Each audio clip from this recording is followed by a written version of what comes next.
প্রথম সংস্কারের জায়গাটা হচ্ছে পেশাদারিত্বটাকে ফিরায় নিয়ে আসা দরকার। আমাদের সেনাবাহিনীর ভিতরে ব্যবসা বাণিজ্য শতভাগ বন্ধ করে ফেলতে হবে।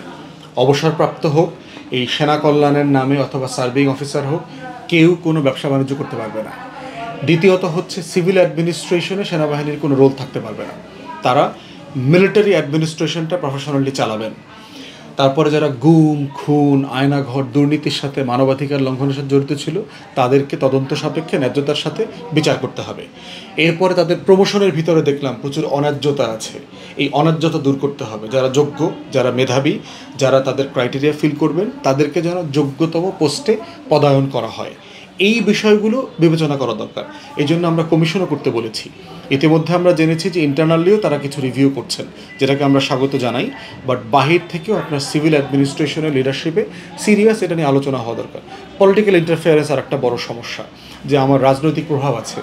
রিসেন্টলি দেখলাম আপনার ভারতের থেকে চিঠি আসছে বাংলাদেশ সেনাবাহিনী আর্ম ফোর্সেসগুলোকে, যে ভারতের হাসপাতালগুলোতে বিনামূল্যে চিকিৎসা নিতে কারা কারা চান এমন সশস্ত্র বাহিনীর সদস্য, তার পরিবার, বউ, পোলাপানের তালিকা দিতে বলছে। বাংলাদেশের সশস্ত্র বাহিনীর সদস্যদেরকে বিনামূল্যে কেন ভারতে চিকিৎসা নিতে যেতে হবে? ওয়াই?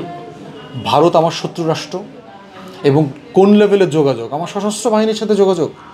এটা তো রাষ্ট্রের জন্য খুবই অপমানজনক যে রাষ্ট্র তার সেনাবাহিনীর সদস্যদেরকে চিকিৎসা দিতে পারে না, সেই রাষ্ট্রের তো হাসপাতালও রাখার দরকার নাই, সেনাবাহিনী রাখার দরকার নাই। সেই রাষ্ট্র দিয়ে আমি কী করবো? অতএব এটা খুবই দুঃখজনক। এবং এই চিঠি আবার সেনাবাহিনীর লোকজন, অফিসাররা অফিসিয়ালি তাদের গ্রুপগুলোতে সার্কুলেট করতেছে আবেদন করবার জন্য কারা কারা ভারতে চিকিৎসা নিতে যেতে চায়। আমরা দেখেছি যে আমাদের আমলারা, আমাদের সামরিক বেসামরিক আমলারা ভারতে যায় ট্রেনিং নিতে। ভারত আমাদেরকে কী ট্রেনিং দিবে? ও নিজের প্রশাসন চলে না, হাইলি একটা ইনকম্পিটেন্ট এবং করাপ্ট ইনস্টিটিউশনস দেশ। সে আমার প্রশাসনকে কী ট্রেনিং দেবে? ট্রেনিং দিয়ে গত 5-7 বছরে কী উল্টাইছে আমার প্রশাসনের? কী শিখছে আমার আমলারা? কিছুই শেখে নাই। তাহলে এই জায়গাগুলোতে আমরা চাই আমাদের স্বাধীনতা, সার্বভৌমত্ব, আত্মমর্যাদা, জাতীয় স্বার্থ, এগুলোকে প্রায়োরিটি দিয়ে পলিসি চেঞ্জ করতে হবে, সংস্কার করতে হবে। সেনাবাহিনীর কোনো ব্যক্তি, কোনো প্রতিষ্ঠান, কোনো জেনারেলের ব্যাপারে আমার তো কোনো পার্সোনাল ক্ষোভ নাই। আমি তো এই মানুষগুলোকে ভালোবাসি বলেই তো লড়াই করেছি কাঁধে কাঁধ মিলায়। এবং বিভিন্ন জায়গায় যখন যাই আমরা তো এটা দেখি যে ওনাদের মধ্যে এই কষ্টগুলো আছে, ওনারাও দেখতে চায় যে আমাদের সশস্ত্র বাহিনী পেশাদারিত্বের সাথে দায়িত্ব পালন করুক। ওনাদের তো সেই সুনাম ছিল। আমাদের 71-এর মুক্তির লড়াইতে তো ওনারা নেতৃত্ব দিয়েছেন। তো আমাদের মুক্তির লড়াইতে নেতৃত্ব দেওয়া মানুষগুলোকে কেন এখন মানুষ অপছন্দ করে, কেন ঘৃণা করে তাকে, কেন তাকে চোর মনে করে? কেন আপনাদের ভয়ে 800 আয়নাঘর তৈরি হয়েছে? কেন আপনার তাদের নেতৃত্বে তৈরি হয়েছে? বিজিবি, র্যাবের লিডারশিপে তো মিলিটারি অফিসাররা ছিল। কারা গুলি করেছে? জাতিসংঘ তার রিপোর্টে বলেছে 66% স্নাইপারের গুলিতে মারা গেছে শহীদ গত বছর। কাদের গুলিতে? পুলিশের কাছে তো অস্ত্র ছিল না।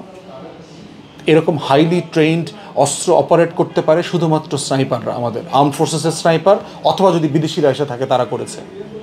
পুলিশ তো এটা করে নাই। কিন্তু আমাদের ক্ষোভ কিন্তু পুলিশের উপর অনেক বেশি ছিল। তো এই বাস্তবতাগুলোকে আমরা চাই ন্যায্যতার ভিত্তিতে আলোচনা হোক।